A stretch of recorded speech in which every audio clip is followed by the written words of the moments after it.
That makes total sense. Yeah. Complete sense. All right. I'm going to pee my pants. Chris Hansen here, and I'm going to need you all to take a seat right over there and check out Birds versus Boys. I think you're completely right here, and I hate it. Yep. Hey, idiots. Stop doing dumb things. I got 2 phones. Upset alert. Upset alert. I might go insane. I think you're already there. There's no hope. Hope is gone. If this was an AFC North podcast, we'd be done in 15 minutes. Bob Hope. I'm going to drink bleach. That it? Be the team you promised me you were going to be this year. This is the Consciously Hopeful podcast. I'll be watching. Welcome to episode 88 of Birds vs. Boys. We are heading into week 9 of the NFL season. Week 9, right? Yeah, we're 9 because Cowboys are 6-1. Because college is week 10. And they had a bye, so they played 7. Oh, yeah, and the Eagles have 3 wins, I think, right? 3 and 5, and they played 8 An games. Easier way to think about it is 1 game out of the playoffs, but it's however you want to spin it. You could, carry the 2. We're here. That's all that matters. I have a ring light. I look beautiful now. Vince is very happy. Aiden's very happy. But Amazon apparently doesn't vet their stuff that comes back. So I got a ring light that is full of an Instagram model's makeup all over it. So I will be getting hopefully a new one, or they just get me. So for a year, producer Vince and Aiden have been yelling at me to get a ring light. So I don't look like this if you're watching on YouTube anymore, because apparently that's bad. Apparently this is bad. So now I look good, sound good, feel good, play good. And I'm here. Aiden, how are you? I'm cold. I'm not going to lie. I might have to turn the heat on. But just like the Eagles game this Sunday against the Chargers, it's going to be a test of mental fortitude. I am in for the battle here. You want to tell the people what just happened before we started? I did. I'm also playing my Kurt Schilling sock game. I was biting my pen, which is a terrible habit, and it got caught on my tongue. I literally ripped the taste bud out. I can feel the blood in my mouth. It's gross. It also feels like metal from the pen. Ripped a taste bud right out. I will never taste on that part of my tongue, probably ever again. But I'm here, and I'm ready to go. And there's a ton to talk about because there's a lot happening in terms of the whole NFL, and then there's a lot of things happening with both of our teams right now, coming off big wins and heading into big games. So we're not having a guest tonight, just simply for the fact that we have so much to talk about that we didn't want this podcast to be 2 hours long. That's it. Yeah. Had some guests lined up, but we're so big sometimes we're like, listen, so we don't have time for you right now. So sorry. All right. Technical notes, Aiden, before we get into it. This was the first week of the game day reaction pods where they were isolated between you and I. So there was an Eagles version and a Cowboys version. I once again recommend everyone to subscribe to Birds vs. Boys on YouTube, because then you'll be notified right away when those come out. Our teams usually sometimes play at different times, and we're going to crank those out usually right after the game. So you'll be alerted right away and can consume that content right away. Subscribe on Apple Podcasts as well. It'll be one big audio version, but it's still beneficial to subscribe there and leave 5 stars if you're feeling generous. That would make me happy if you could do that. It would also make me happy. And I think producer Vince would enjoy it as well. Okay. Subscribe, listen, watch, rate, tell your friends, tell your family. We're here. We're not going anywhere. We're only getting bigger. We're only growing.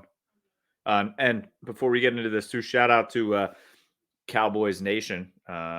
If you missed it on Twitter, this is the first time I could actually say this on the podcast as well.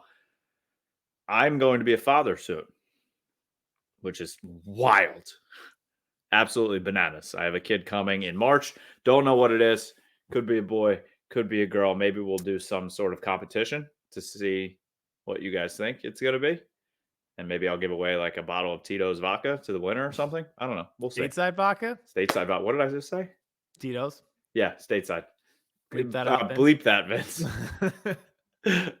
See, I got pregnancy brain, and I'm not even pregnant. But my wife and I, obviously, because I'm married to an Eagles fan, and then in life, and then married to an Eagles fan in podcast form. My wife, who is actually holding the child, not Aiden, it's actually another woman in my life who can actually physically bear children, is an Eagles fan.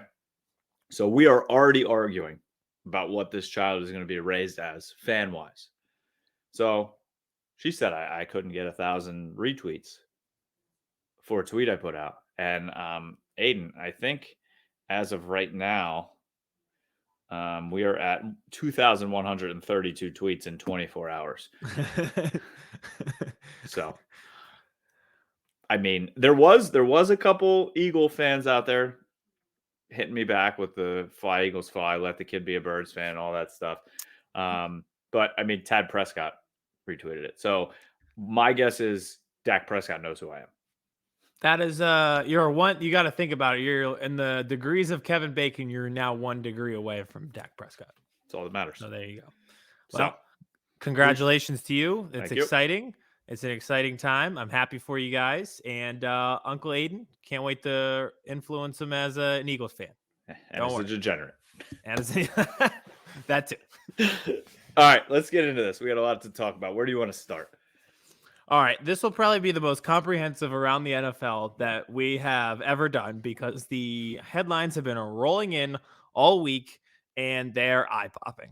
So let's probably start with the eye-popping in All different every ways. way imaginable. Mm-hmm. So let's start with Aaron Rodgers because I think this is the most pressing one and the most recent one. So Aaron Rodgers will be out at least this week. Big game against the Kansas City Chiefs and Patrick Mahomes. Sorry to State Farm, great company, but all State that Farm marketing Bowl money. is broken. Yeah. Oh man, I guess you're just gonna have to like pay your employees more instead of pouring that money into marketing now. Oh man, that sucks, man. That's a shame. But he's out. Probably not. But all right, so he's out at least this week. In the off season, they asked him if he was vaccinated, and more on that later. At the time, we thought yes, but actually no. So Wild. because he's not vaccinated, the rules are different, and he will be out this week. So yeah, he's out a minimum of 10 days. So that puts him back next Saturday. I believe that's the 13th. So the day before their next game. However, who knows? I mean, he's still going to need, I believe, 2 negative tests consecutively within a 24-hour period. So if he doesn't get that on Friday, next Sunday could be in jeopardy, and that could be 2 games. It could be 2 games. Yeah. And here's where the story gets even weirder, as you've probably already seen. It's one thing that he tested positive for COVID. It's another thing that he is unvaccinated, and he's been living the life of someone who is vaccinated. And this entire time, we were all led to believe, including possibly the Packers, that he was vaccinated. Now, in the offseason, he was asked about it, like I mentioned earlier, and they asked him about it, and he said he was immunized. Immunized. Which at the time, journalists probably should have pushed back on that and been like, wait, so are you vaccinated? I don't just understand how using a no different one word? did that. Looking back on it, I know hindsight's 50-50 or 20-20 or whatever 20-20. the hell that's saying is 20-20, 50. It's Hindsight's eyesight 2020. whatever it is at this point. Everything is out the window and around the NFL today. But you think you'd push back on that, but he's kind of an odd guy. So if he says immunized instead of vaccinated, if you covered that guy every day, you probably don't think twice about it. Yep. But now, so yeah, he's just been walking around like a vaccinated guy. Well, they're saying apparently he's been wearing a mask within the building, which I don't believe at all. Yeah, no, because have you seen him with a mask at all on the sidelines and press conferences and anything? So they said if you're unvaccinated, you don't need to wear a mask on the sideline or at the end of the game if you're outdoors. So I don't know how many games he's played indoors, but like the last game against Arizona, that's an indoor stadium, correct? Yeah, exactly. So, and that's why Carson Wentz, you always see with a mask on, because Lucas Oil Stadium can open and close, I believe, but when it's closed, he has to wear it. But yeah, you're right. The last game, Arizona, that's it. So they said they've seen him wearing it around his neck at press conferences, but yeah, he's been doing interviews on the field. He's been hugging players. He's been dressing up as John Wick, growing his hair out for a year for a Halloween. I wish he would have got this last week, so it spoiled his stupid fucking Halloween costume. Oh, also, somebody called the John Wick costume. I forget who it is, but I was listening to a podcast and they're like, yeah, he's definitely going to try to be something badass like John Wick. And they called it 100%. Look at that.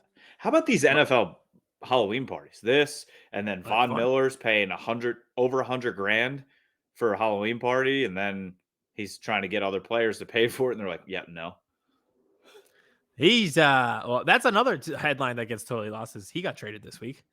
I've been Buddy the Cowboys don't Elf have to face him for 9 straight years. You don't have to face him yet. Yeah, but it is unbelievable the kind of breaks that Dallas has been getting with, but we'll talk about that later.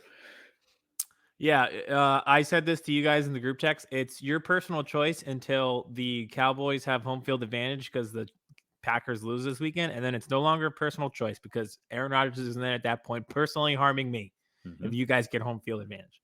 So would just be I terrible am for you. upset with Aaron. And this story somehow gets even weirder because you're thinking, all right, is he anti-vax? Like, what is the reasoning? He's immunized, and apparently he has a doctor that he went to and took some treatment for COVID, and the NFL said, no, this doesn't qualify as the vaccine. So it somehow gets even weirder. And now, if you look into it, the signs may have been here this entire time. His wife has some interesting comments on lifestyle that I'm assuming Aaron Rodgers abides by as well.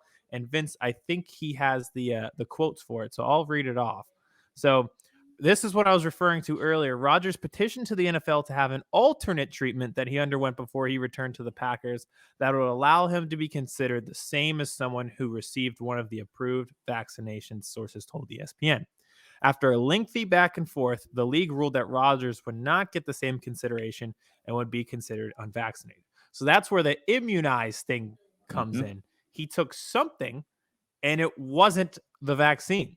Now, if we flash forward to what his wife has been saying in magazines in the past few months and few years about her healthy lifestyle, we kind of read into what's been going on with maybe why Aaron Rodgers is immunized.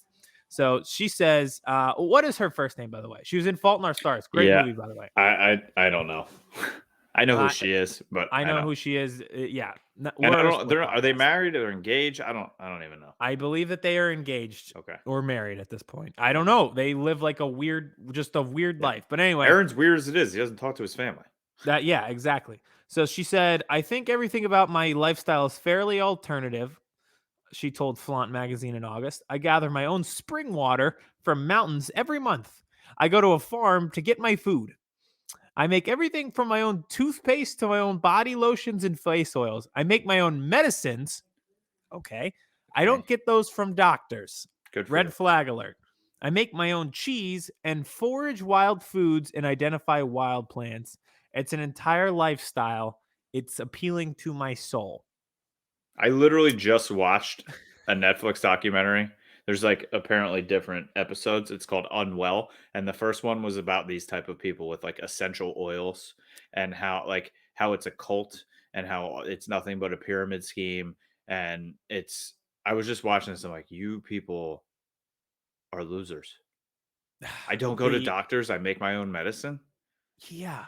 Like I saw this the other day and it refers to it now and it'd be like, imagine like telling like a pilgrim that you have all of these Oh my God. They would like medicines and stuff and people just like simply just like don't use them.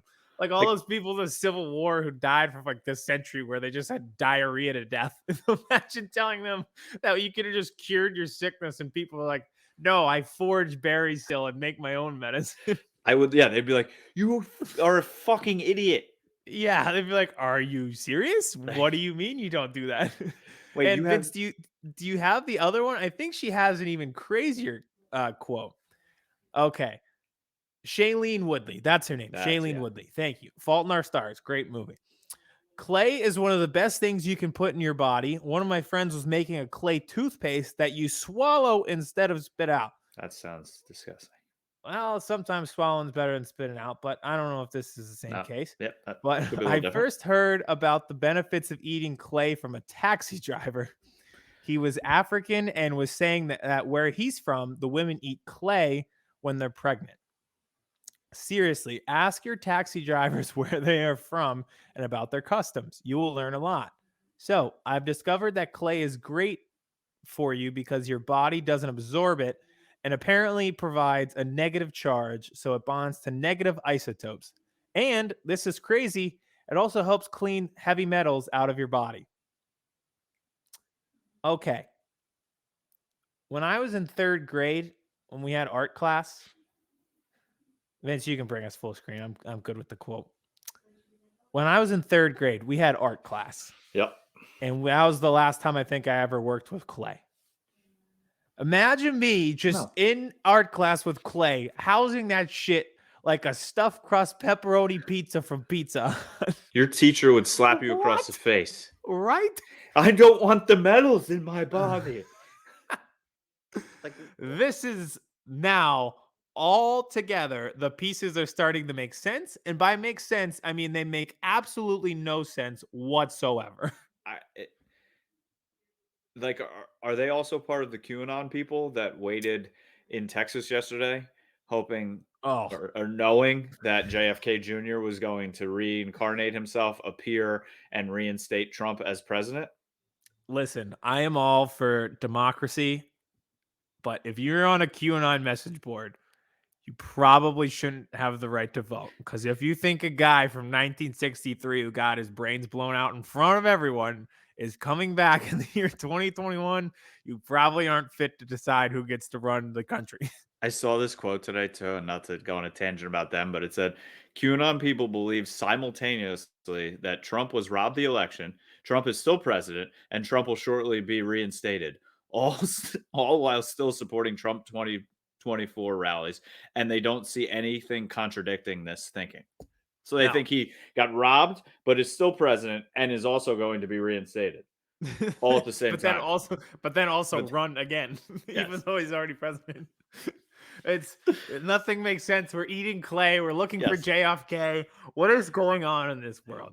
It's nonsensical. I'm losing my mind thinking about it. It's like Aaron Rodgers basically went to the league, went to Goodell and the medical officers and was like, "Listen, I eat clay, so I'm good." And Goodell was just like, "No, it doesn't work that way." Yeah. He's like, "But I eat clay and I forage berries and I make cheese. I'm good." And Goodell's like, "No."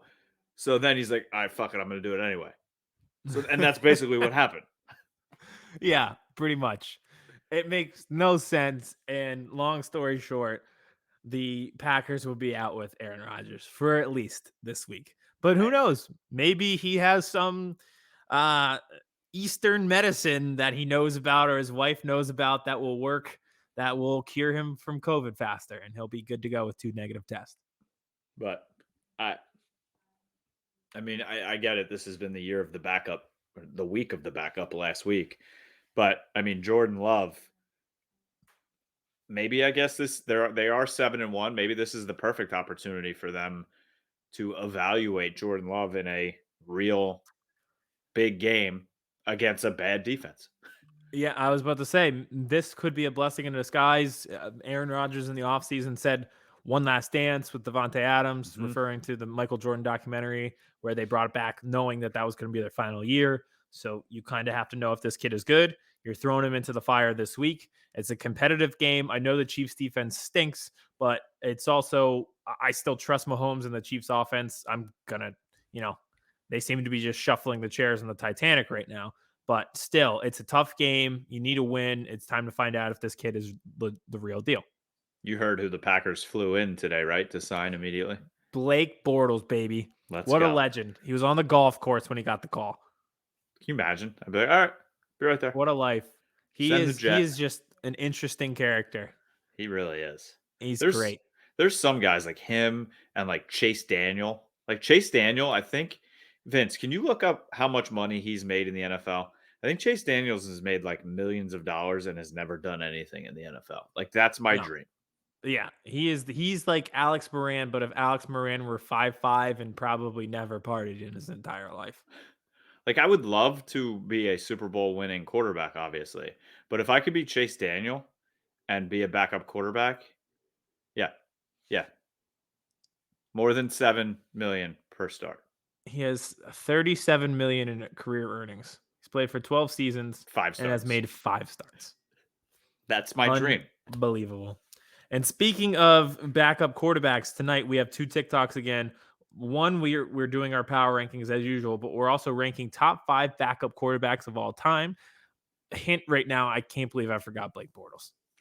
I don't have him on my list. He might be on by the end of this show, but at the time I have my list written down and it doesn't have. We thought it was perfectly timely after, Trevor Siemian, Cooper Rush. Wow. Yeah, Sam. Yeah, that's because Bradford was the last ever first overall pick before they had the cap. The cap, yeah, which that never made sense before. I love back in the day then, like they already knew, they negotiated everything beforehand. We knew what the number 1 pick was, and he was already signed and sealed and delivered. Yeah, with his it's money. not as fun. No. Now it's way more fun. I love the draft. And big week for my Houston Texans, speaking of the draft. Need that very badly. Need a win out of them. Need a win. You. All right. All right. You want to get to the next story that somehow is even more eye-opening than eating clay, but not in a good way. This is just tragic and outrageous and annoying and sad and frustrating and stupid all mixed into one fucking bowl of soup. All combined into one. So it was crazy yesterday when we found out about the story. Henry Ruggs was involved in a car accident where he was charged with DUI that resulted in death. He rammed into the back of a Toyota and it caught on fire. The driver died. We found out today that the dog died in the car as well. At the scene, Henry Ruggs was treated for injuries, taken to the hospital, but also arrested, like we mentioned. He had his court date today. And if DUI resulting in death weren't eye-popping enough, the details that the district attorney provided in his original court sentencing today were insane. Okay, I haven't fully heard this, so if you could. So I think you did. We might have talked about this, but just everything. Yes. So he was driving 156 miles per hour. At time of impact, he was going 127 miles per hour when the airbags deployed. When he got out of the car and they tested him, he had a alcohol limit that was twice the legal limit, 1.16. Yep. And he had a loaded gun in the car. And his baby's mother. His friend, and I didn't know this, and this is unrelated to what the district attorney said. His friend died in a car accident a few years ago, and he throws up a 3 for his friend every time he scores a touchdown. So his friend died in a car accident. So you think he'd kind of be more on edge, but I guess not. And so he is facing now between 2 and 20 years in prison. He's being charged with a felony and was in a neck brace when he arrived in court today. Gavin. I mean, it's so. Have you seen this? I'm going to share something. Is it yeah? Go ahead and share. I'll narrate for the people. If I know what it is. Yeah. So the car. There's video of the car on fire. And his car is just absolutely destroyed as well. He's kind of like on the curb, just sitting there. Now, if you've been in a car, I don't want to give him a pass in any means, but people were like, why didn't you help the person in the firing car? If you're like in a car accident, you are like so out of your mind as it is. I can't imagine being drunk and then also out of your mind and then also sustaining injuries. So I don't know what state he was in to actually help that person at the scene. And to have had impact at 127 miles an hour. And they said both cars rolled over 500 feet after impact. Mm-hmm. I did not know that part, but I believe it. That is, and also, I forgot to mention this detail. The 156 miles an hour was not on a highway. And you can kind of see it in that video. Residential area. It was a residential area. He was going 156 miles per hour. I checked my car on the way home because I knew we would be talking about this, and I have a pretty fast car. Mine goes 150. I couldn't even top out 156 miles per hour. Don't you need a long stretch to get that going that fast? I don't know. I know Chevy Corvettes can pick it up and can haul, but why? This is one of the more insane stories that are absolutely guaranteed inevitable to be a 30 for 30 someday, because his career is likely over. Because athletes usually get the benefit of the doubt. I know Dante Stallworth was involved in a similar situation where there was Ran DUI somebody resulting over, in right? death. Yeah, he hit somebody. I think he hit a pedestrian. Yes. And was charged with DUI at the scene, and it was vehicular manslaughter. I think he spent 12 to 18 months in prison was his sentence. Yep. So you're thinking maybe Henry Ruggs is a professional athlete with the financial capabilities to hire good lawyers, maybe able to get off with this. But the more details that come out, the worse it looks. And now you're starting to think he's trending towards 20 instead of 2. Which I'm going to say this, and if people want to cancel me, then cancel me. But 2 to 20 years is not enough for this. I don't care if it's Henry Ruggs. I don't care if it's Joe Schmo or Shreddy Betty. Your life should be taken away from you the exact same way you took someone else's life away. Henry Ruggs needs to be burned to death like this woman and this dog was. Why should he ever get to walk around free, even if it's in 20 years? In 20 years, he'll still be 42 years old. I'm almost 42, and I'm in great shape. I'm having a good time. I'm living my life, and I feel like I'm still going to be doing that at 42.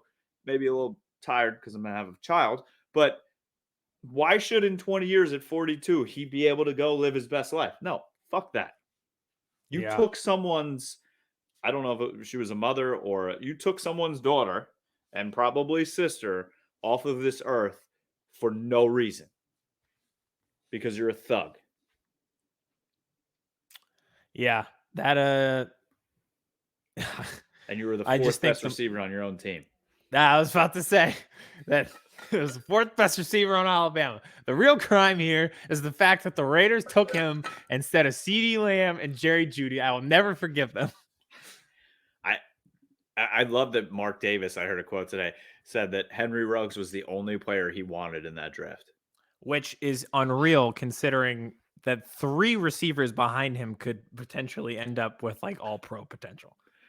And that he was settled on Henry Ruggs.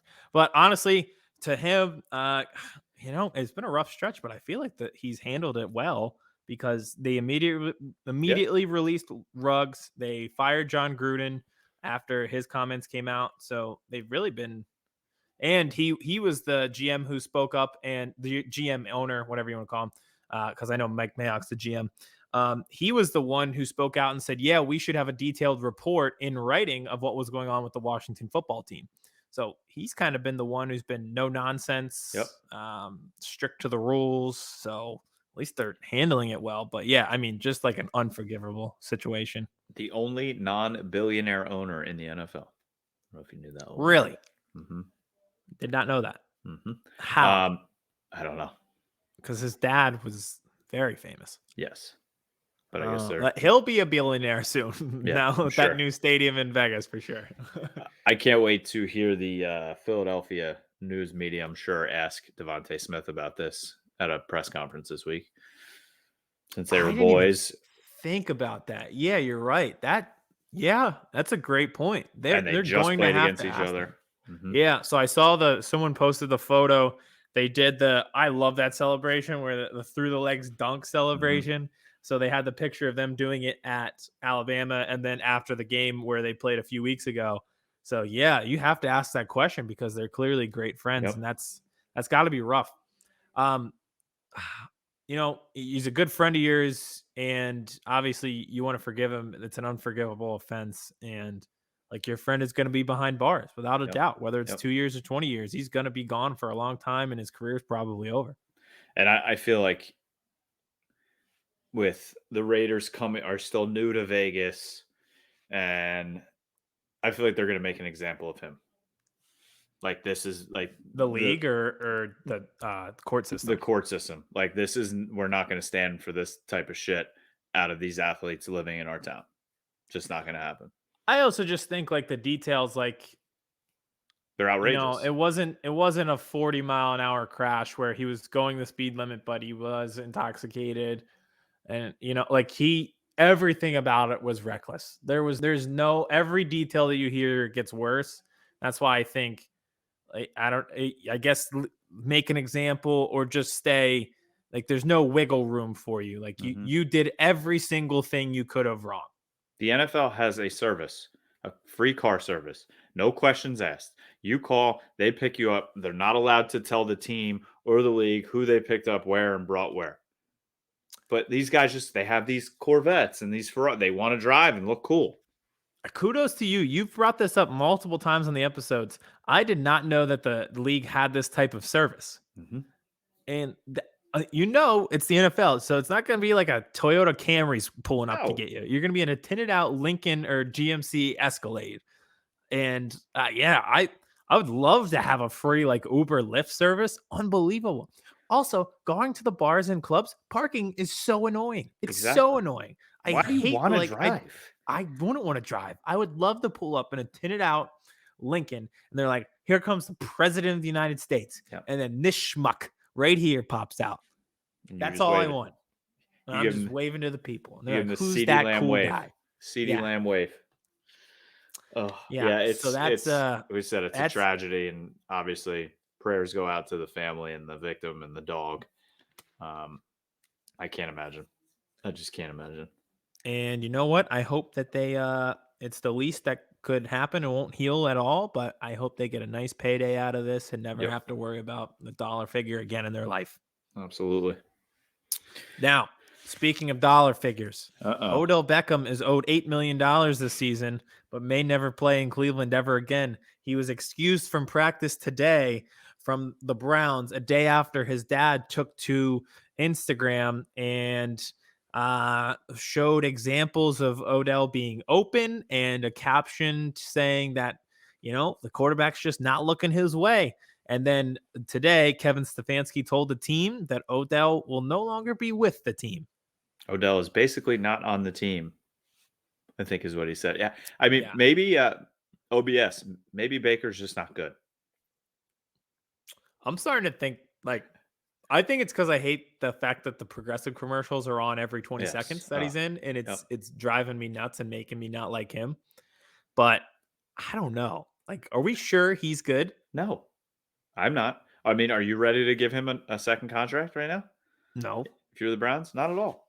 I mean, they just lost to the Steelers, who didn't have a kicker. Yeah. At home. I mean, I just don't have much sympathy for Browns fans because they were so obnoxious after beating the Steelers last year, and they won one playoff game ever. Yep. And then you're beating a team that has 6 Super Bowls. But this is just odd because it's one of those things where I don't know who's right because they could both be wrong. Yep. There's probably a ton of times where Odell is open, but also Odell just hasn't been as effective. So you're kind of just doing this. What came first, the chicken or the egg? Is it because Odell's ineffective, or is it because the quarterback's not throwing him the ball? And my friend always uses the saying, there's 2 sides of every story, and then the truth is in the middle. Mm-hmm. Talk about an athlete that has fallen from grace fast, too. Remember, I mean, he was the face of the league, who every kid wanted to be out in their backyard, making that one-handed catch. That's all kids wanted to do. Like you said, he got mossed. It was the same thing. They wanted an OBJ against Brandon Carr, which the Cowboys came back and won that game, which not a lot of people remember. All they think about is that damn catch, but the Cowboys came back and won that damn game. But goes to Cleveland, and it's like he just disappeared. I know he's had a lot of injuries, obviously, but I mean, would I like to see him in another uniform to see what he could do? Yeah. I mean, this year, I don't want to see him with any contenders. Obviously, he doesn't need to go to the Packers or the Rams or anybody, but Yeah, if If he ends up he- on the Rams, it's we're in crisis mode. So it's so interesting how they changed the rules in the CBA where it used to be if guys got waived and they were vested veterans, they didn't have to go through the waiver process. But now everybody has to. It's after the trade deadline. So if he gets released, he goes on waivers, which means the worst team's up. So, I mean, if you're a bad team, why try it out? Yeah, maybe Miami. You know, I would like that. Maybe Tua they could some win a couple weapons. games, win a couple more games. Yeah. No, don't do that. Never mind. Forgot that I gave you that good idea. Never mind. Don't do that. We're But yeah, cuckoo for so Kayvon. No good ideas for the Dolphins.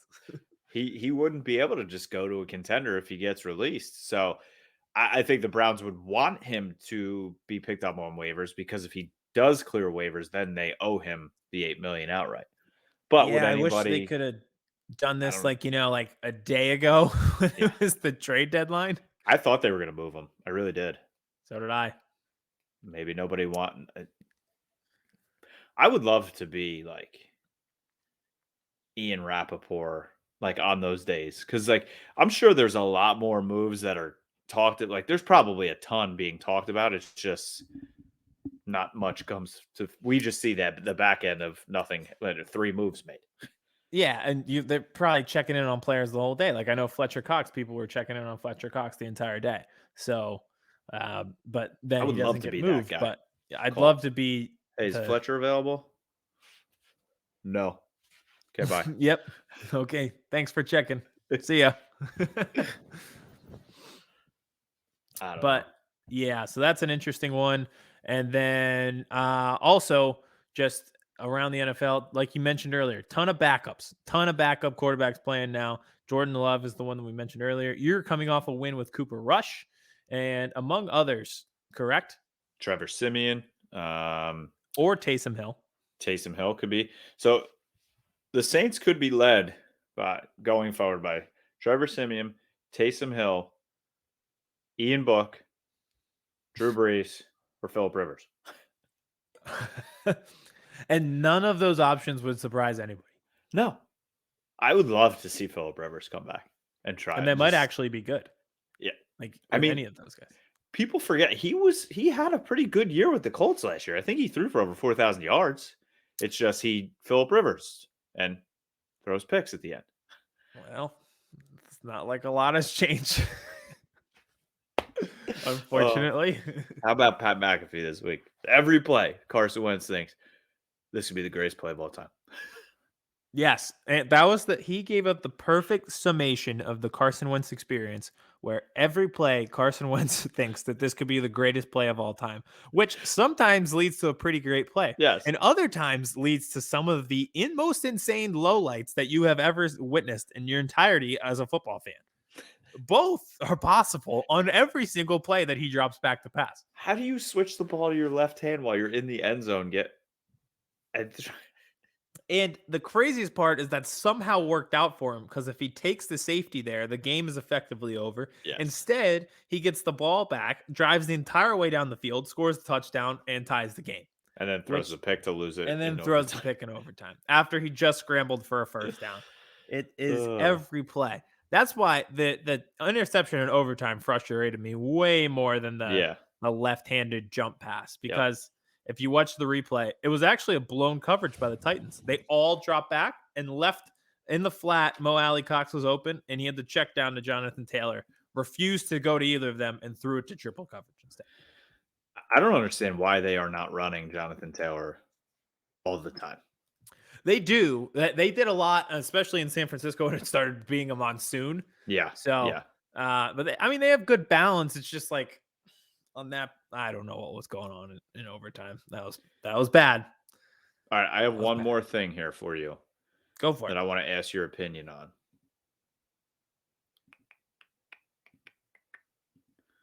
Here we go. Have you seen this? Pulling up.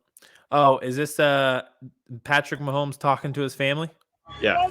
Talk to me about the DAP here with Jackson Mahomes. Watch this. All right, that's his wife. He daps up his boy. Okay. That was his brother. No.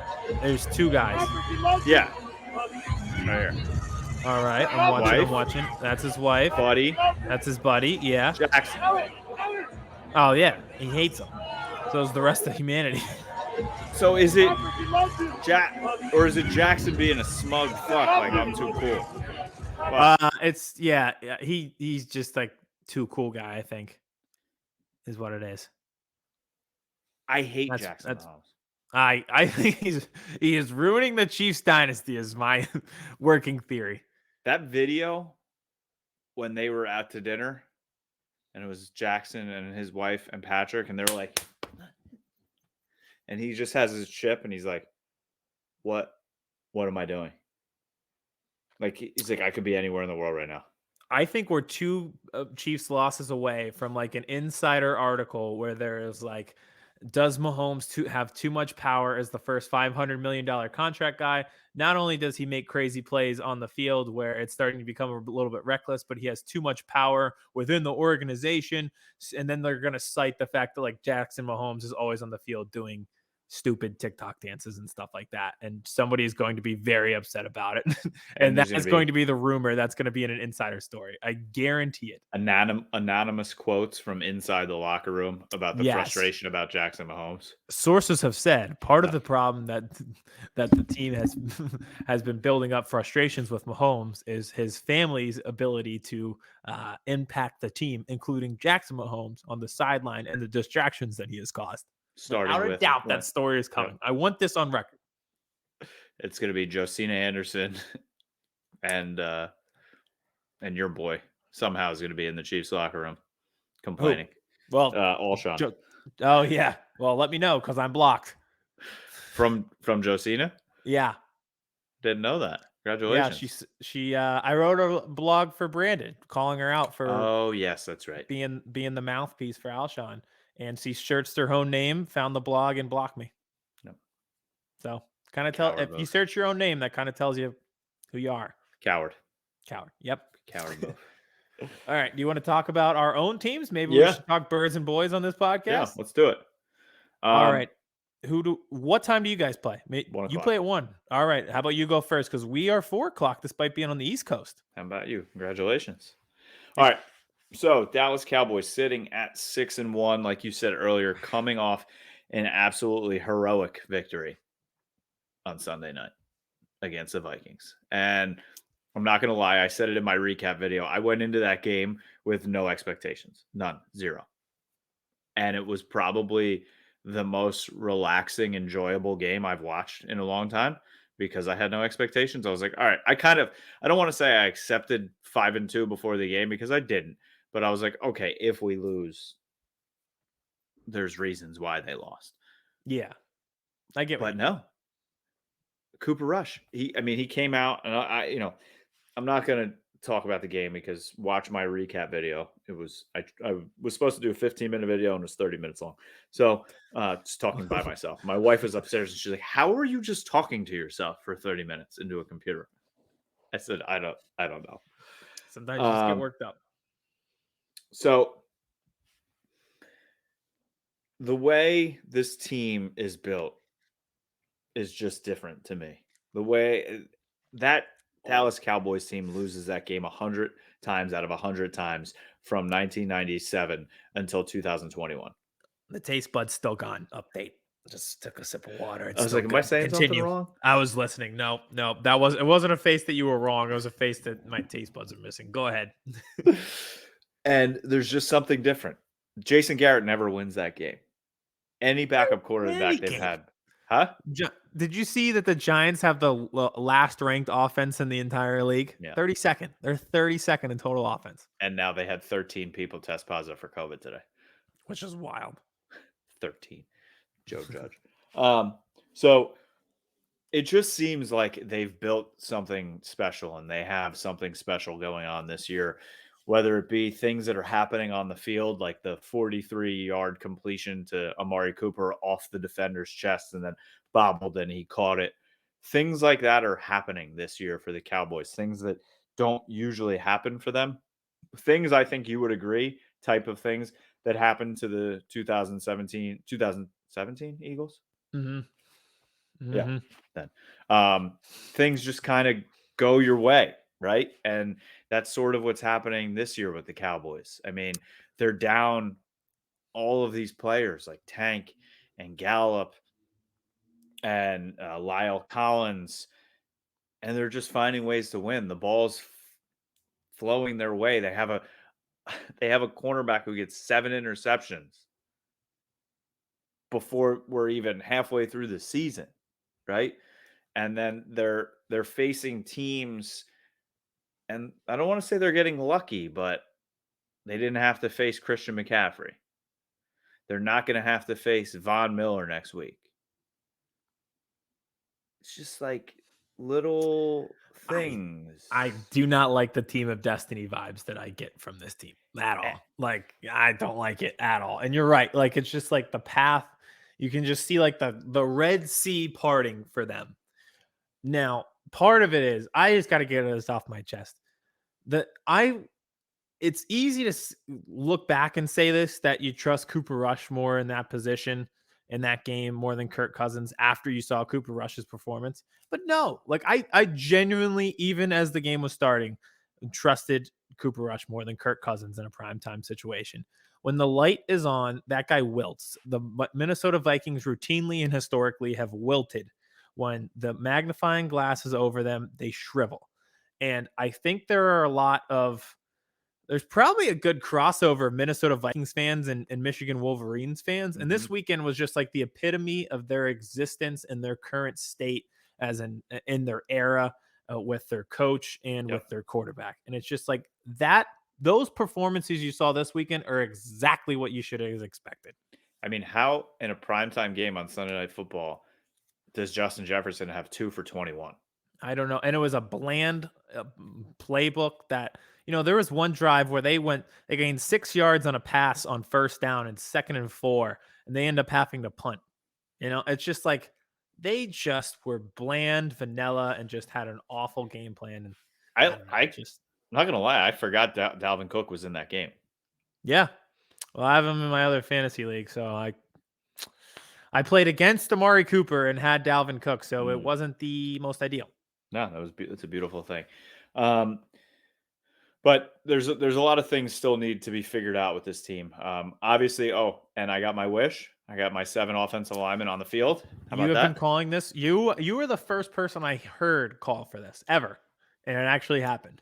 And they did do it a little bit different than I thought in the wishbone, which was awesome, having Lyle and McGovern in the backfield with Pollard in the pistol. It was great. They called it the Hulk package, which I enjoy very much. But so moving forward now, heading to Denver, they need to figure out the shuffling on the offensive line. And I don't know if we're going to figure out what happens until game time, because they may not want to have to tip their hand. But like always, every season, Tyron Smith is hurt. He left the game on Sunday night. Quickly becoming the Jason Peters of Texas. So he has a high ankle sprain, something you never, ever want to hear that word high with an ankle sprain. So we don't know how long he's going to be out.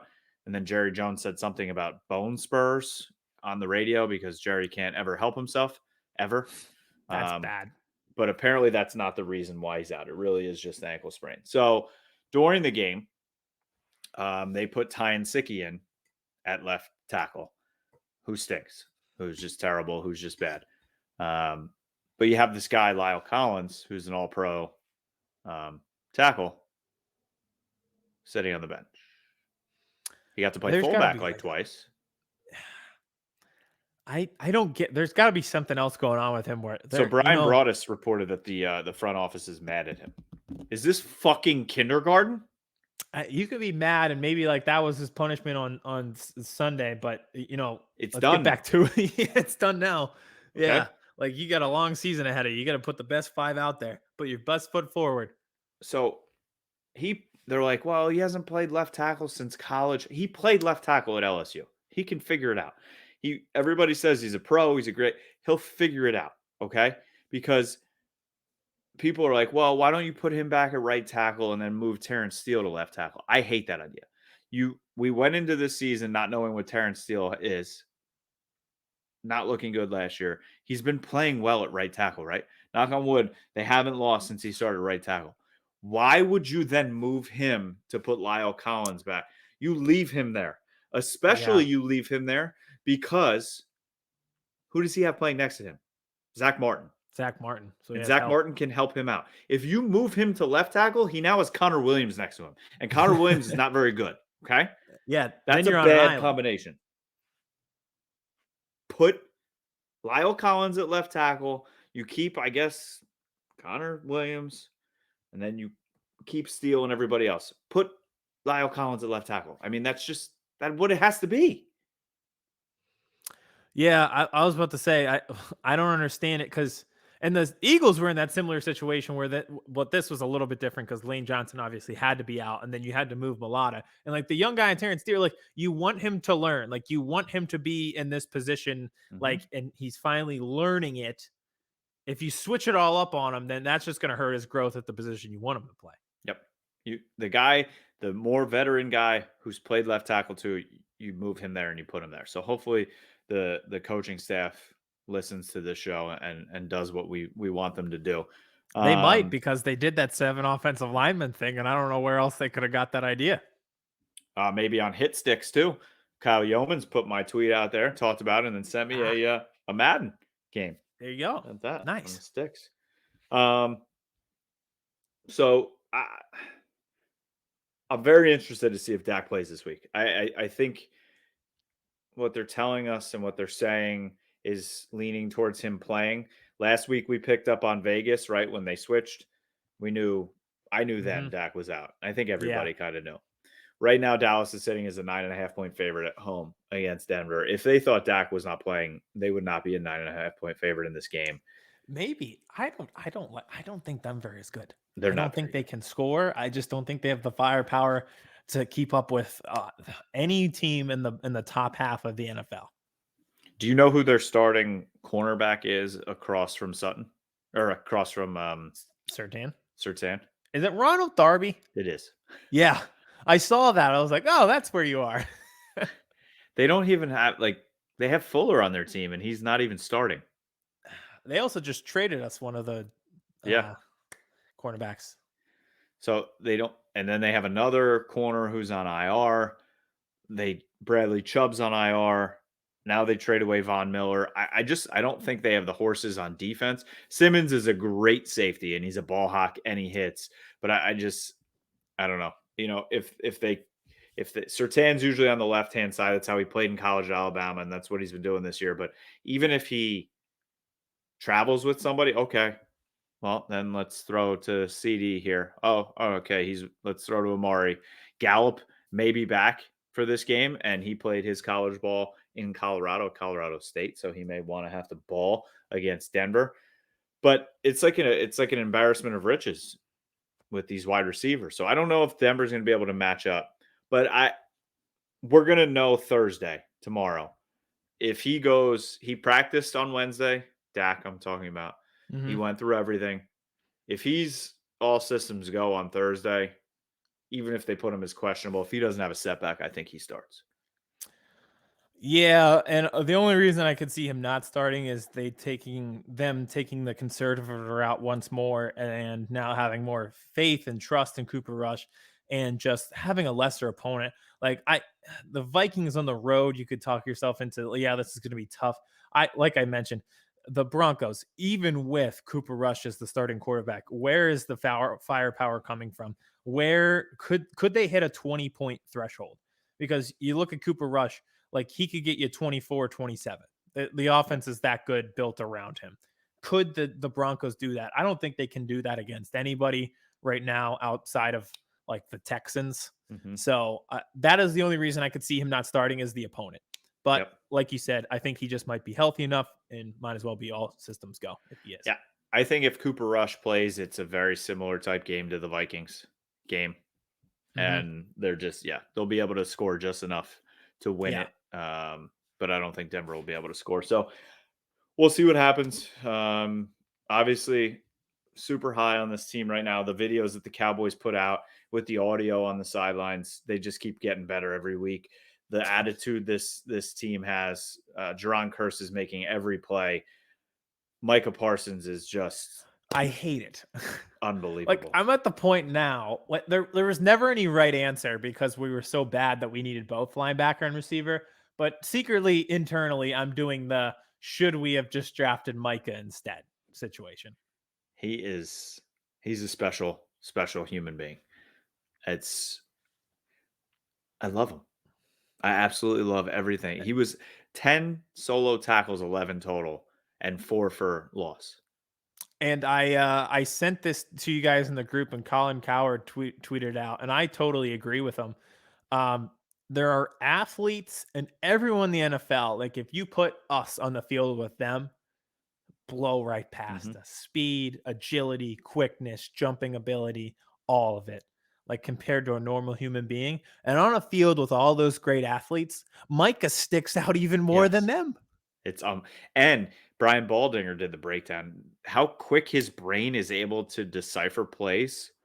Who was on this podcast last spring saying he just instinctually knows where to go at all times. It's incredible. So I'm loving Micah time. Ron Kearse was saying in the video, you know, whatever we see, we fucking hit. There's just a different attitude with this team that we haven't seen in a long time. So we will see. And my last thing before I let you talk about the Eagles is I need justice for CeeDee Lamb. CeeDee Lamb has been fined almost $100,000 already this year for having his shirt untucked or his socks not high enough.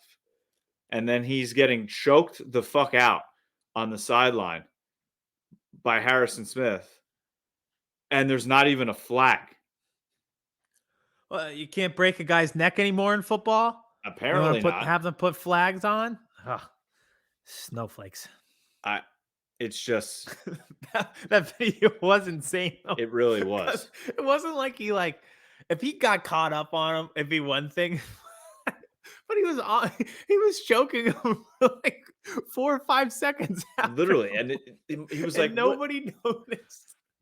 He was literally he literally had him in a chokehold, like it was UFC. Sleeper hold. Yeah. Kudos to CD for getting up and just looking at him and not retaliating, because if he would have pushed him or something, CD be getting the fucking. That was remarkable, just because it was it felt like a long period of game time. It was only 3-4 seconds, which doesn't seem like a lot, but it was a long time. It was just outrageous. But yeah, Cowboys should win against Denver, hopefully move to 7-1, and keep this. I mean, they have Denver and then the Falcons. So hopefully 8-9-1. And then they get into the Chiefs and the Raiders and the Saints. And who knows? That'll be a tough stretch. Patrick Mahomes, top 10 quarterback. Derek Carr, top 10 quarterback in the league. Gonna be a tough stretch. Hall of Fame quarterback. All right. What do you got before we get? Wow, we are at an hour. Look at how did that happen?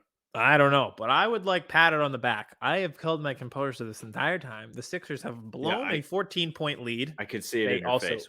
Regained the lead. There's now 3 seconds left in the game. Embiid had a monster block on DeMar DeRozan. It got challenged, overturned to a block instead of a foul. We now have a 4-point lead with 3 seconds left. And I would just like to be patted on the back for maintaining my focus on this podcast this entire time. You are just so proud of you. Multitasking, unbelievable. All right. So I think this week in the Eagles game, it's really not a test for us. I think this is going to tell us a lot about who the Chargers are. I think at this point, we have a solid idea of who the Eagles are. Talented at some places, but not at enough places. Depth is hard to come by, which makes wins hard to come by. They're a solid team. They're far from a bottom dweller in the league, but they're also just not very good. But the Chargers, on the other hand, you and I were very high on them. We like Justin Herbert a lot. We like their coach a lot, and Brandon Staley. But they have been, I don't want to use dominated, but whatever the synonym below dominated is how their last 2 outings have gone. Beat up? Yeah, they got beat up, They lost to the Ravens, and they lost 34-6, and you think, all right, they had a tough schedule going into that. Maybe that's part of the reason why. And then they have a bye week and you think they're going to regroup and they come out and the Patriots controlled that game. Yep. And I think that is the issue that they're facing is, yeah, they have a good offense, but their rush defense is 28th in the NFL. Yeah, it's so not very good. yeah, it's bad. And you saw that rear its ugly head against the Patriots because they just couldn't get off the field. And the time of possession battle was completely lost by the Chargers. And I think they only ended up having like 3 or 4 possessions total in the second half. So you can have this great rising star at quarterback. You can have 2 good receivers. Austin Eckler is a good running back. You can have all of that. But if they're not on the field, it doesn't matter. So that's the issue that they're dealing with now. Can the Eagles capitalize on it like they did last week? It was a clear game plan to run the ball, run the ball, run the ball. And even after they're done running the ball, run it more because the Lions can't stop it. You're facing the 28th rush defense in the NFL. Can you do it again this weekend? I don't know. I really don't. This game has me befuddled, to be honest. I so do I. Like if I were betting, and I never financially invest into a team that I'm emotionally invested in, but I would not bet on this game. No, at all. I was saying it earlier. I hate all the games this week, spread wise. I saw like 1 or 2 that I liked, and you're right. Abstain from both picks. You know what's ironic? It always changes. I either love the spreads in college football or love them in the NFL. Yep. I never have a weekend where I like both. Congratulations, the Sixers won. I was about to say, I held my composure all the way to the end. There's a point where it's a 2-point game. So back to the team right across the street in the Eagles. I'm looking at Boston Scott this week. He just always seems to deliver. Yep. Every time he's given the opportunity. He then just fades into oblivion and we don't hear from him from weeks. And then Miles Sanders gets hurt or somebody gets hurt and he pops up and gives you a game where you're like, wow, this guy is very dependable. I think he's a great like RB2, RB3 where he can't handle a full workload given his size. But it seems like he has good balance with Jordan Howard. And it makes me worry about Miles Sanders long term. And yeah, it's a small sample size. They played the Lions. They suck. They're bad. They had no resistance at all. None. But it just seems like there's no dancing. There's no, there's better vision. It just seems like something doesn't click with Miles Sanders. Nope. And he has great bursts. So when he gets to that second level, that's why he has a few of those 70-yard runs last year that were phenomenal. And he has these bursts where it turns quickly, it's 2 yards, and all of a sudden it's a 20-yard run. Yep. But there just seems to be something missing where it's consistent. And I think it's vision and not hitting the right hole. And I think Boston Scott and Jordan Howard do that. So I'm looking at that again this weekend. Do we build on this? Does Nick Sirianni build on this as the play caller? That's what I'm looking at this week. And then also Jalen Hurts throwing 14 passes just isn't going to cut it to beat Justin Herbert. So again, looking at him and kind of looking at what the offense does because it'll take more than that. Yeah, and you're definitely going to be facing a pissed off Chargers team who has the aspirations of, a playoff team and setting the doubters wrong that the Chargers are always going to charger, and they seem to be after a hot start charging again, and they're playing in the same stadium with arguably the best team in the league. Yeah, and it's weird because I think they're good. I think they're good. I don't think these are the same Chargers, but they do have holes that we were not aware of before. And I saw my first comparison this week. Justin Herbert got compared to Carson Wentz, and I was like, oh boy. Ooh, they were like, I was like, it was so perfect because it was right after the game. And they were like, Justin Herbert, he's a rising star. He's very good. His arm is so strong, he can make any throw on the field. But sometimes it backfires on you when your arm is that strong and you think you can make every throw on the field. And Eagles fans were all like, I wonder who that sounds like.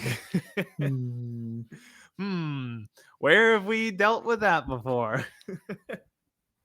So I just thought that was funny. That is very funny. Yeah, I like Herbert a lot too. I think again the key this week, pressure. Yep. That's what the Being Cowboys aggressive. did against him. Micah. Yes. Don't let him sit back and pass because he does have that strong arm. He is so phenomenal at these intermediate throws, not the deep bombs. He can hit those too, but you see these like 15 to 20 yard intermediate routes that he just hits the guy right between the numbers. Don't let that happen. Don't give him the time to let that happen. Put the pressure on him, like you said, like the Cowboys did. That was the I think their lowest scoring game aside from Yes. the Ravens game. So I'm looking forward to it, and I think We almost had to and face this guy twice a year, every year. it's the Giants. You knew they were going to No, screw it up. Washington too. Oh, Washington. Oh yeah. Oh yeah. They took Chase Wait, Young, weren't the Giants up there too? but they already had Daniel Jones. Oh well, that was stupid. Yeah. Yeah. They took Chase Oh wait. Young instead of. That's what it was. Okay, we are both right. Justin Herbert, if he would have declared, Yep. they would have taken Justin Herbert where they Yep. took Daniel Jones. He didn't declare it. He stayed at Oregon. To play with his Washington brother. passed on him. Yep. Yes, to play with his brother. They did win a Rose Bowl, so yeah, kudos to him. He doesn't. Washington takes Chase Young, and then he ends up. Miami takes Tua, and then he ends up with the Chargers. Yep. So both of us collectively have avoided that. Oof, thank you. Thank you very much. Yes. Oof. But yeah, so again, keys from last week are the keys to this week. What won you the game last week? Running the ball. What won you the game on last week?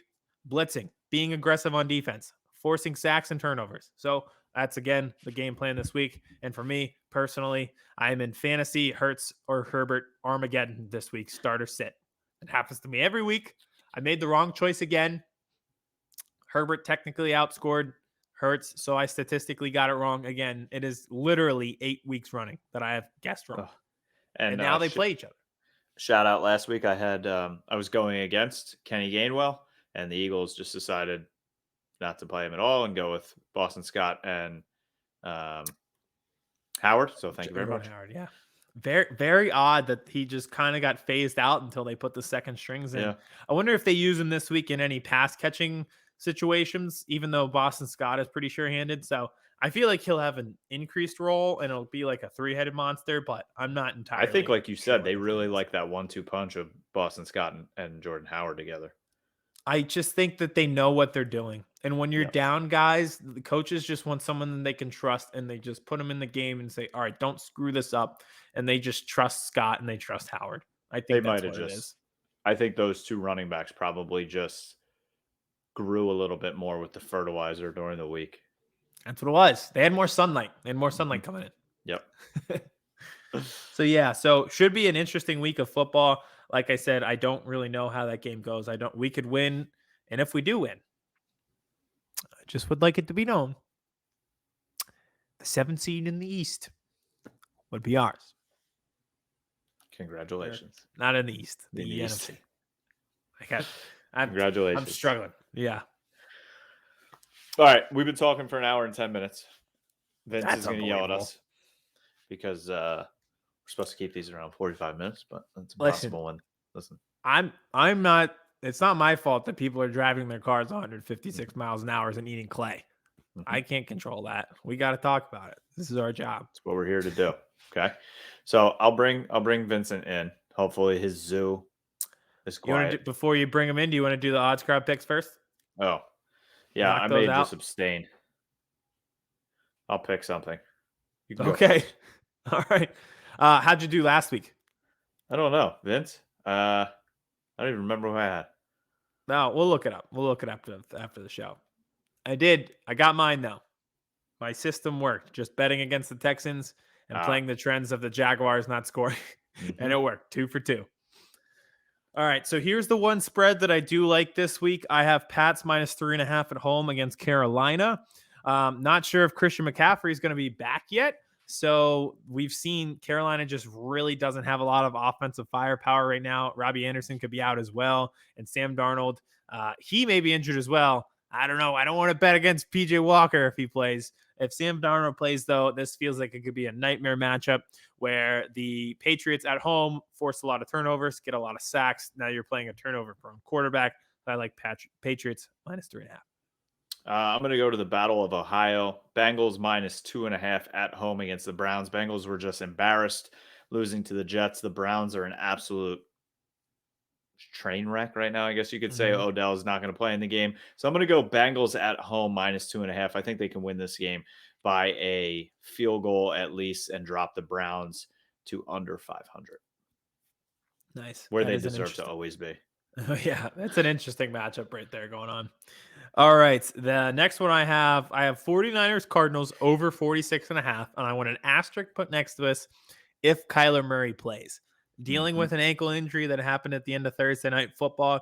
DeAndre Hopkins is also dealing with a hamstring injury. At full strength, I think this could be a bit of a shootout. Last time they played, it was 17-10. I think they score a lot more points this time because I think the 49ers are starting to put it together.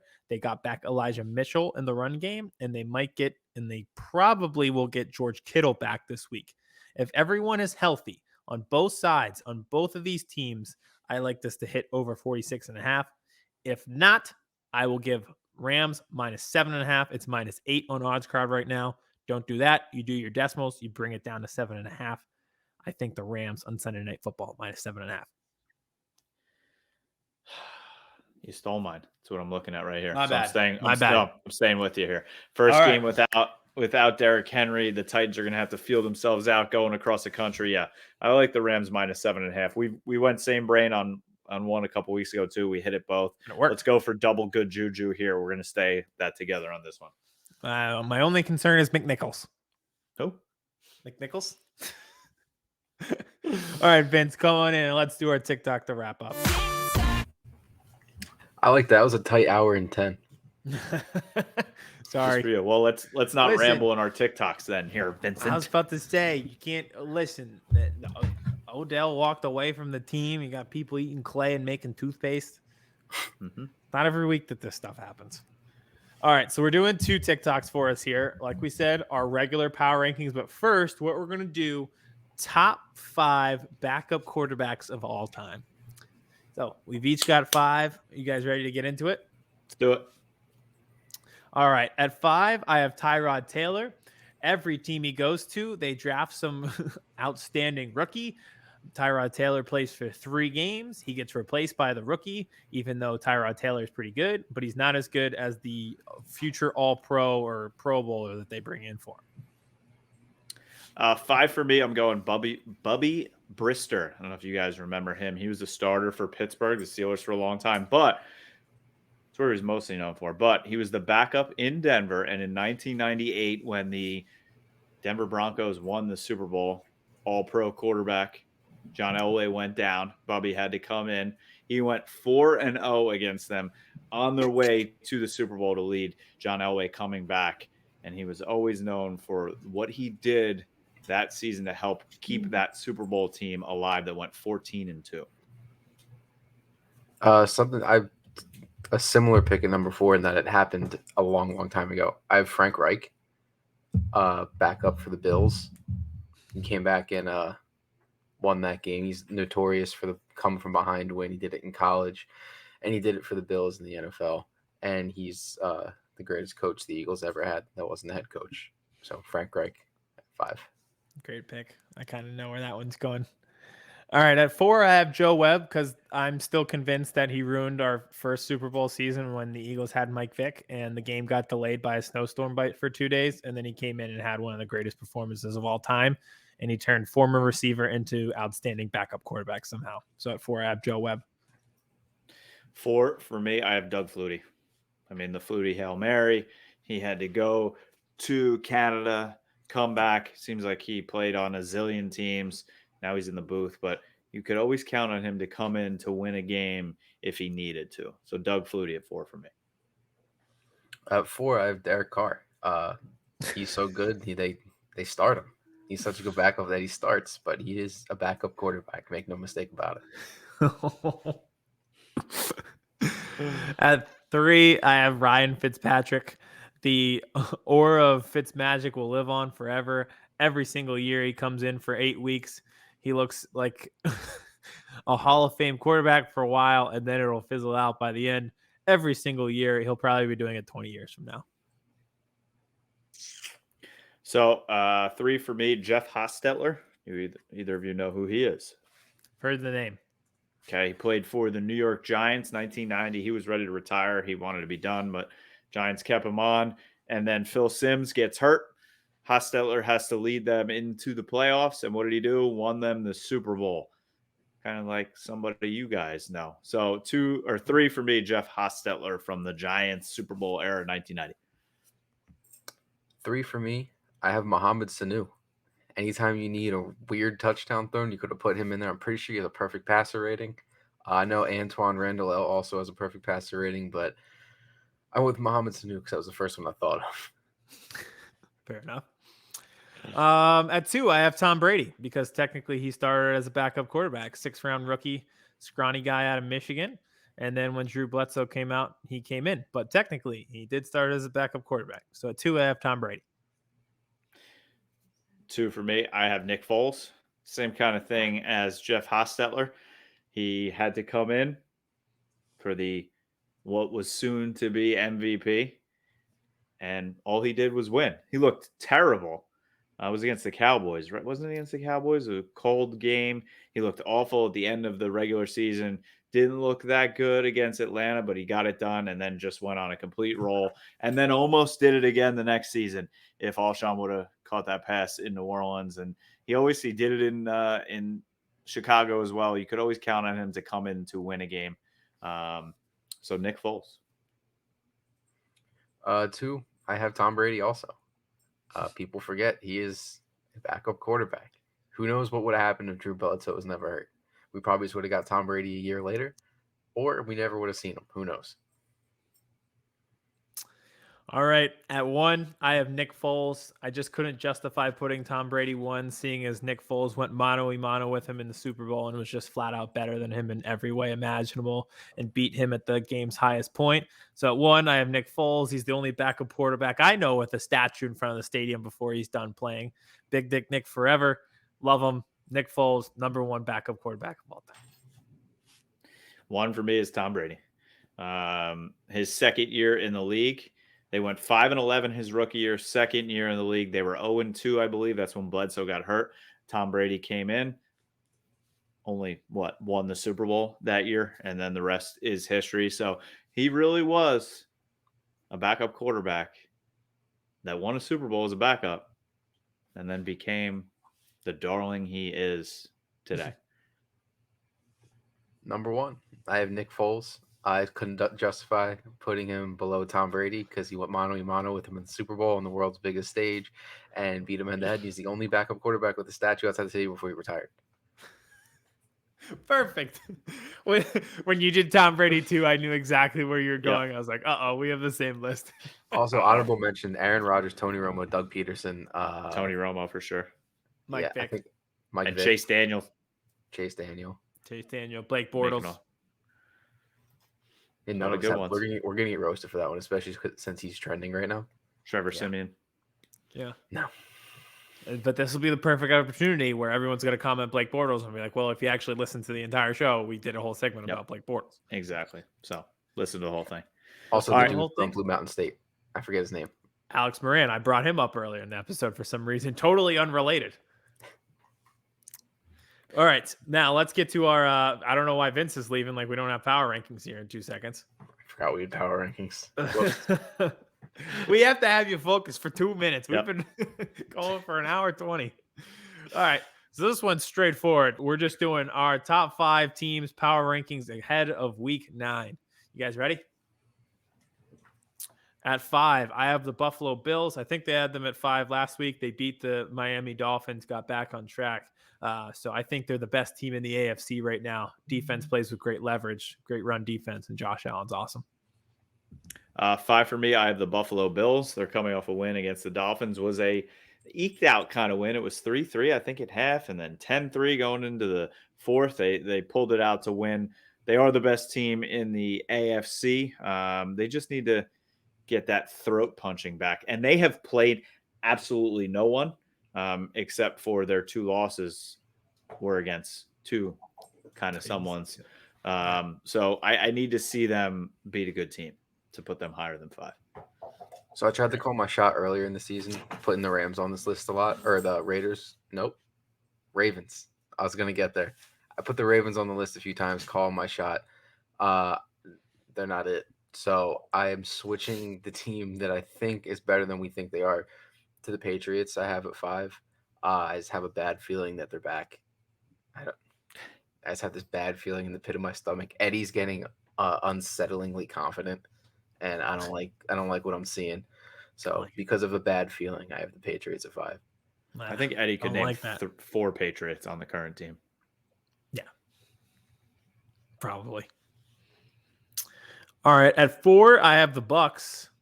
I still think they're really, really good. They just can't figure out New Orleans. So as long as New Orleans doesn't make the playoffs, even though they beat New Orleans in the playoffs last year. So what am I saying? At 4, I have the Bucks. They'll probably be. I think they could be top 3 again here pretty soon. They've got a bye week, and then we'll talk about it. 4, I have the Packers. I feel like I could have them a little bit higher, but hey, maybe if their quarterback didn't eat clay and actually took a vaccine, I could put them higher, but I can't trust them now because who knows what happens going forward if, God forbid, their quarterback has to miss another 10 days. Yeah, they beat the Cardinals with absolutely nobody, but let's see what they can do against the Chiefs now without their star quarterback. Number 4, I have the Bucks. Tom Brady's best quarterback of all time. Really don't need to say much more. I don't think that Saints game meant anything, especially since now the Saints have nobody. They may have Philip Rivers starting at quarterback, and not really worried about that. So Tom Brady and the Bucks 4. Greatest quarterback of all time, but also second best backup quarterback of all time. That's how that logic works. All right, at 3, I have the Cardinals. They suffered their first loss of the season. Probably should have won that game anyway, but I have no idea still what happened on that last play. I still think they're a really good team. If Kyler's healthy, they're going to be fine. So at 3, I have the Cardinals. 3, I have the Cardinals. Yes, they lost to the Packers, and I have them ahead of the Packers, but I still think they're a really good team. If Kyler's healthy, they're going to be even better. They still lead in a lot of phases and efficiency, yards per game, points per game. So I think they're going to be fine as long as they stay healthy. They got to shore up that run defense for sure, but if they can do that, they're going to be a force. Number 3, I have the Packers. The quarterback eating clay thing isn't great, but I put a future bet on them before the season to win the Super Bowl. They're doing their last dance thing. I think this is just a flu game for Aaron Rodgers. I think he's coming back, and I think they tear through the rest of the season. Michael Jordan was allowed to play in the flu game. He also didn't have the flu either. Yeah, it's true. Yeah. Maybe he should have ate clay, and then he wouldn't have had a problem. Hey. Wouldn't have any medals in him, that's for sure. Yeah. All right. At 2, I have the Packers. They're obviously in a lot of jeopardy this week because their quarterback is immunized, not vaccinated, and is out here eating clay and creating his own toothpaste. But they did beat the Cardinals. They've been on a tear. They looked awful in week 1 and haven't been beatable since. So at 2, I have the Packers. 2, I have the Dallas Cowboys. They're going out winning primetime games with backup quarterbacks. I know neither of you want to put them on the list because it hurts your heart, but they deserve to be in the top 5. They are in the top 5. They have one of the best offenses in the league, and this defense is flying around playing above their head. And guess what? They're only going to be getting players back, and big name players like Tank Lawrence and Michael Gallup and Neville Gallimore. Oh, and Dakota Prescott. Cowboys at 2. Remember when you said the Hot Boys were over and Tank Lawrence is a clown? And remember all that? Doesn't mean he's not a good player, and I want him back. I hate the Hot Boys. I hate Everson Griffin. And yeah, Clown Lawrence, I hate that Hot Boys persona. Go and play. All right, I'll let you switch up this one time, I guess. Number 2. Number 2, I have the Rams. Team just keeps rolling. Good teams beat bad teams. They stomp the Texans. And they have Von Miller now. Their Super Bowl odds boosted by 200 after Von Miller, which seems ridiculous over one 45-year-old linebacker. But I don't know. This team's a wagon. I don't see how they lose. I don't know. There's a good team. At 1, I have the Rams. Them and the Bucs seem to be in this Cold War arms race with as many people that they can load up with, and the Rams have just looked incredible. Like you said, they beat the shit out of a really bad Texans team. Matthew Stafford, credit to Vince. is now, I believe, leading in MVP odds. So he could win MVP. The defense is awesome. They have a lot of firepower on offense. Cooper Kupp could lead the league in receiving. All in all, just a very, very complete team. Starting to look scary for us that they might be playing a home game in the Super Bowl. One for me, the Rams. I mean, the addition of Von Miller, Jalen Ramsey's a freak. Matthew Stafford was my dark horse pick for MVP this year. Him and Cooper Kupp are just unbelievable. And yeah, I mean, could we have back-to-back Super Bowl winners playing in their home stadiums? Be wild. Never happened once before. Now there's a possibility of it happening 2 years in a row. Yeah.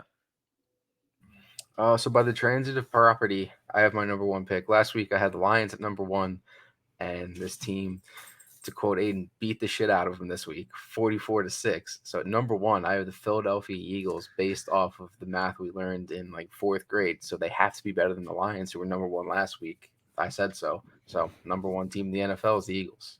That makes total sense. Yeah. Complete sense. Mm-hmm. All right. I'm going to pee my pants. There you go. Vince, we've given you a lot of content here for the intro between my taste buds being gone and that little soundbite right there.